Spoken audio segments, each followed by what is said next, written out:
well. So staying connected, and I'd say in these new markets, I listen to in their surroundings. Anyone that brings you in, they want to trust you. They need to trust you. When the doubt gets loud, but answer that call. Vision ain't real till you grind that speed, so breathing deep. Then call the damn leads. Call the damn leads.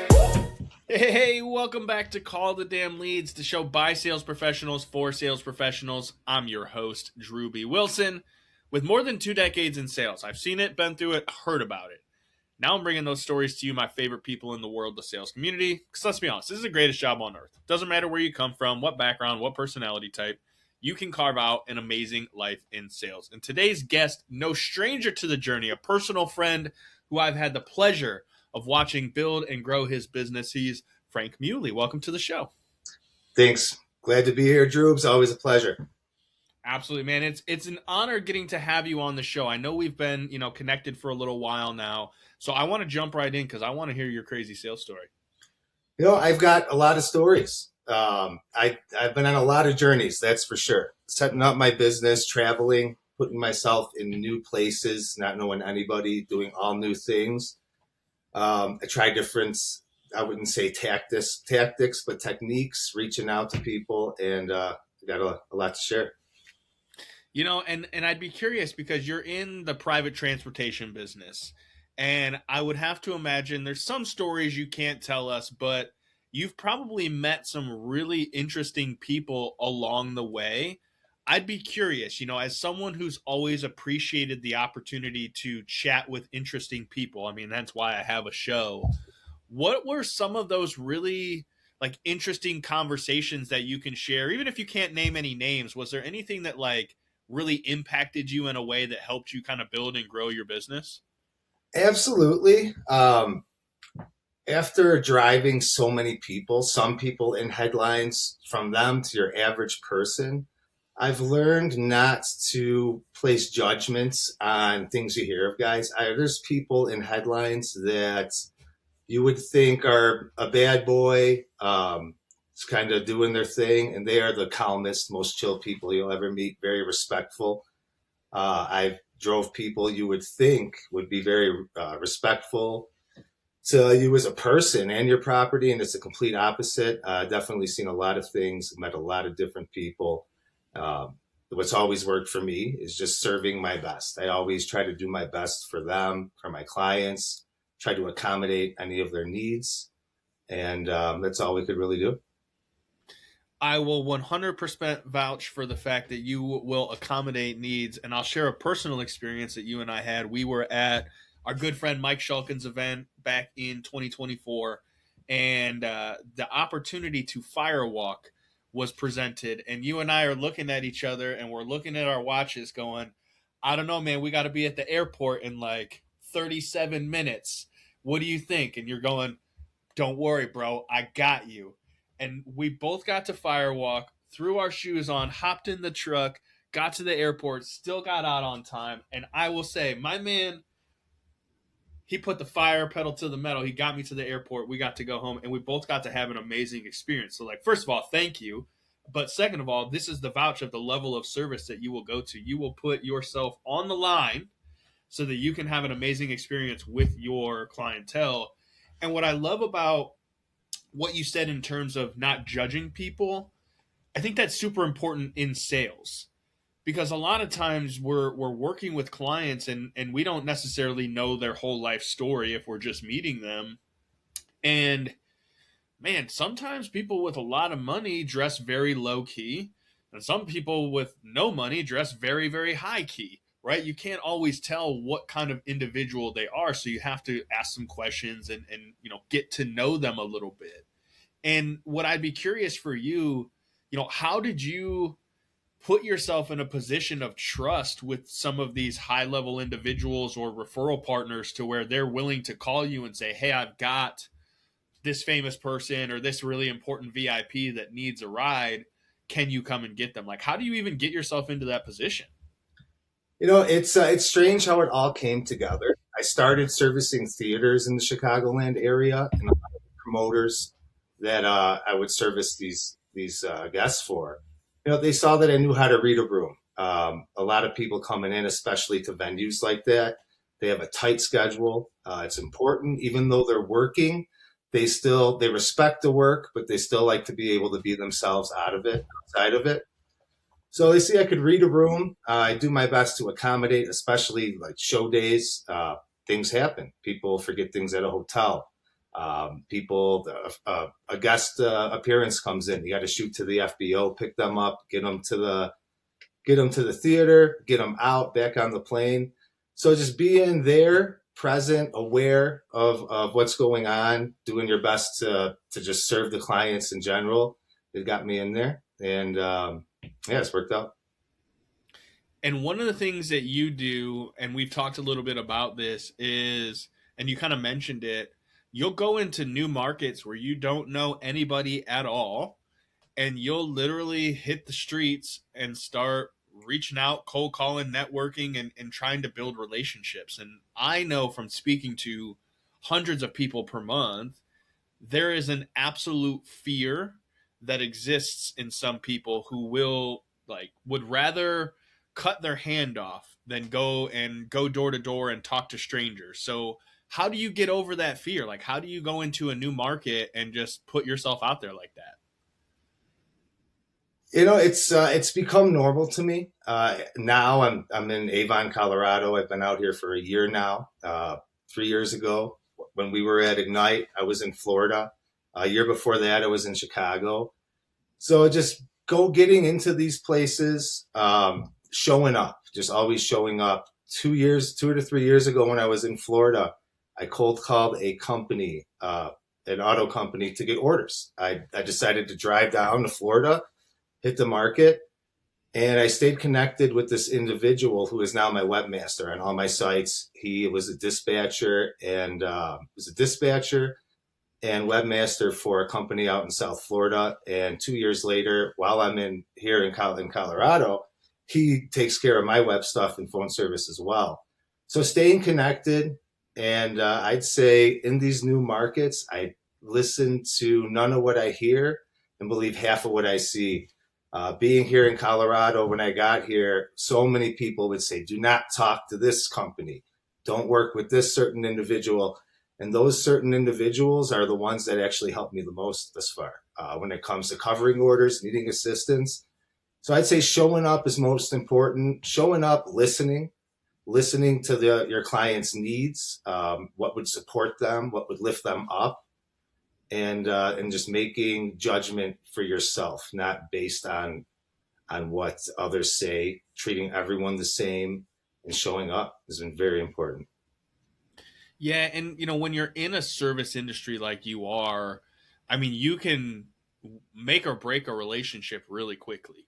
All it takes is one bad word or one person, like you said, in an area to be like, oh, you don't want to work with them, and it can cause this whole cascading effect. So I appreciate what you said about a willingness to just be non-judgmental at the start and just kind of understanding, hey man, there's opportunity and value where we look for it. And so how can I show up in a room and be someone of value? How can I make sure that people see that and there's an authority and a respect level there? Because again, when you're working with high value clients like you do, there is definitely a level of discipline required and the ability to, what's the word I'm looking for? Discretion, I think is a big one, right? And being able to know that people are people. Like just because they're well known or famous or anything like that, I mean, people are people. And so for you, when you get the opportunity to build a network like you have, because what I really love about how you've built your business is that you can kind of be anywhere in the world and be able to get things taken care of. So how did you establish that stuff so that you can essentially have the freedom to build the business where you want to build it? I'd say what's helped the most is staying connected. Staying connected with the people you meet, doing your best to support them. Anyone that brings you into their circle, I don't care if you're bringing them a coffee or if you're giving them a ride, they are trusting you in their surroundings. Anyone that brings you in, they want to trust you. They need to trust you and stay supported. So I'd say coming in to these new markets, I'm just aware of that and do my thing on it. Honestly, I don't even remember what you asked, Troops. Sorry. No, you're getting it. Really just leads me because I know there's some folks out there who, maybe they're younger or maybe they're kind of been in a business for a little while where they're kind of feeling stuck and they're wanting to venture out and start their own thing. We kind of get that bug, the entrepreneurial bug of like, hey, man, I don't want to work for anybody. I want to go and do my own thing. I've got ideas and I want to execute on them.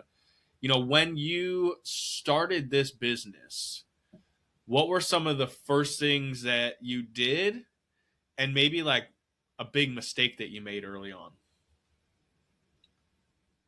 When getting started, especially going into new areas and where I was based in general, you learn from your mistakes along the way. Yeah, we all make mistakes. It's a learning process. It's how we get to the finish line. And I'd say staying connected is the key. Even traveling to different areas, and no matter where you're based, you stay connected with your contacts and the people that support you and that you support, and you guys lift each other up. Staying connected is the key to building a network that could take you anywhere, especially going into multiple cities. You need to stay connected and you need to connect people. Connecting people to a support system that works gives them safety, it gives them comfort, and ultimately it prevails. Yeah, I think you're on the right track with that because there's that saying, what is not what you know, it's who you know.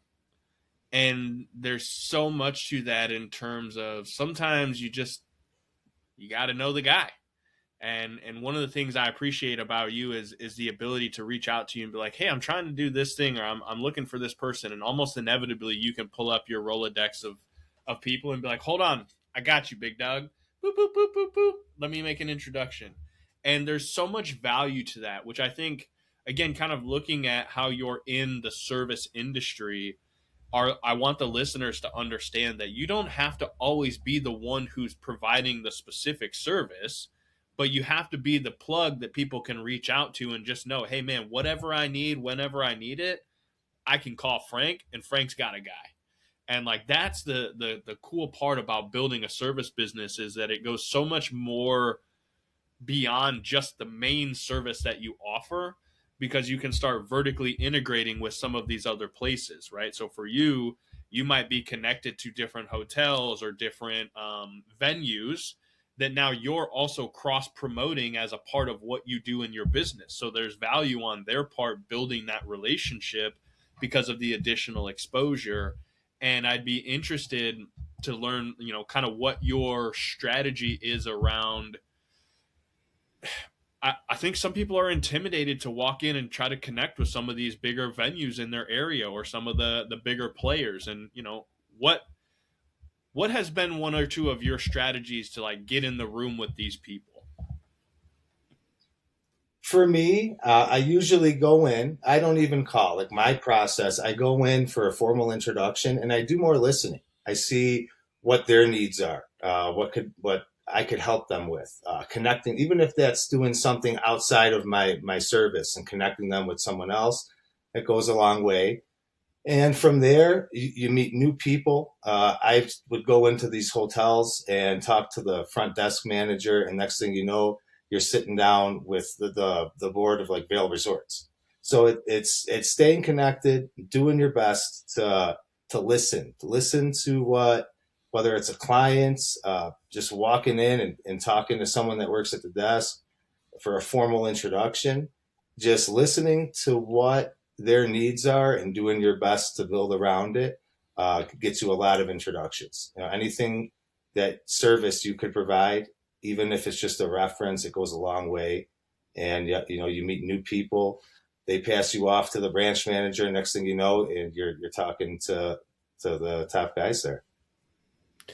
So you're meeting all these people. Like, how do you keep it organized? Do you keep notes on each person? Do you have like a little black book where you're like, John likes Snickers bars and Stephanie, She likes roses. Do you have like a secret guide or anything like that, where you just have like the guy from Mr. Deeds, where he's just like, I know everything about everyone. Very sneaky, sir. Gotta have a system, gotta be organized.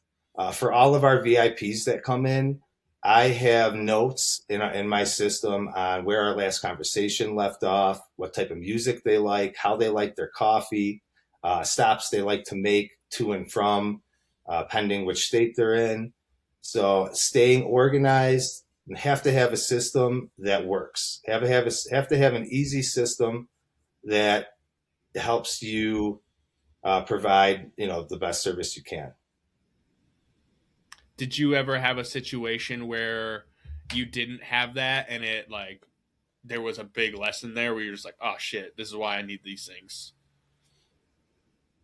Absolutely. I've had guests doing what I do with transportation. I've had guests come in where I've put on the wrong music stations, and some take big offense to that.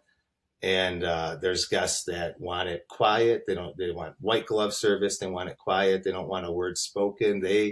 Your hand gestures even matter. I've had one VIP come in that was in Chicago, and I was standing with my thumbs out. So rule of thumb, courtesy is you never stand with your fingers out in your pockets. It was about 10 below in Chicago, and I'm outside waiting for him to come out with his assistant. And I had my thumbs out, hands in my pocket, thumbs out, and that still was not good enough. He came out yelling and screaming, asking me why my hands were in my pocket, and I doing what I do. I did not even say a word. I said understood. Got him off going where he's going, but that would be a big one. In his notes, I definitely have no hands in pocket, perfect posture. The littlest things matter. The little things all add up, and it goes a long way. Yeah, it's crazy how like those subtle little things can make such a massive difference, but it's also a good reminder because you never know, that subtle little thing could be the difference between a gigantic account and missing an opportunity that, could change your life. And it's a willingness to, like you did, yes, sir, understood. No big deal. I'll fix it. Right? Some people might take offense to that. Well, oh, it's 10 degrees outside. It's freezing cold. Man, what a jerk telling me I can't keep my hands warm. Like, no, yes, sir, understood. I'll fix it. And it's not many people are willing to do that, man. So kudos to you for really stepping up and caring enough about your clients to facilitate their needs, because that's what service is all about. Yeah, and you have to have thick skin. You can't shy away or take offense to a correction per se, or not knowing how someone wants their service to be. You can't take offense. You have to have thick skin, and they want to see improvement. So if you show them you're putting in effort to see how they like things, in the case of what I do, those small details all matter. And if they see improvement and see the effort to be the best at what you're doing, they stick with you. Yeah, man, I love that. And we could probably sit and nerd out on this for many hours, but I want to respect your time. How do we come find you, follow you, check out more of your stuff? Maybe if we're in the area and need some VIP ride service, like what's the best way to come check out your stuff, man? You guys can check me out on Instagram, Ride Like Royalty, Move with Purpose at VIPs.ride. Go on our website. We have a direct booking link to Chicago and Colorado at VIPgroundtransportation.com. Love it, man. We will make sure we put those in the show notes. Thanks again for hanging out with us, man. It's always a pleasure getting to chat with you. Always a pleasure, Drewbs. Listen, if you guys like the episode, share it on social media. Maybe you know somebody who sucks at service and they need a good reminder on how to be a quality service provider. Send them this episode. You don't have to tell them they suck, but just send them the episode. Tell them, hey, man, I heard this. I thought of you. I think you'll get some value out of it. So that's what this is all about. Spreading the mission, helping people get better, growing beyond where we are so that we can take it to that next level. And maybe you've got a crazy sales story and you want to share it with the world because you think it'll bring some value. I'd love to have you on the show. head over to callthedamnleads.com/podcast. Send us your details. Get scheduled in. While you're there, grab a hat, keychain, wristband, book, something. Support the movement. You know what to do. Pick up the phone. Call the Damn Leads. We'll see you guys next time. When the doubt gets loud, but answer that call. Vision ain't real till you grind that speed, so breathing deep. Then call the damn leads. Call the damn leads.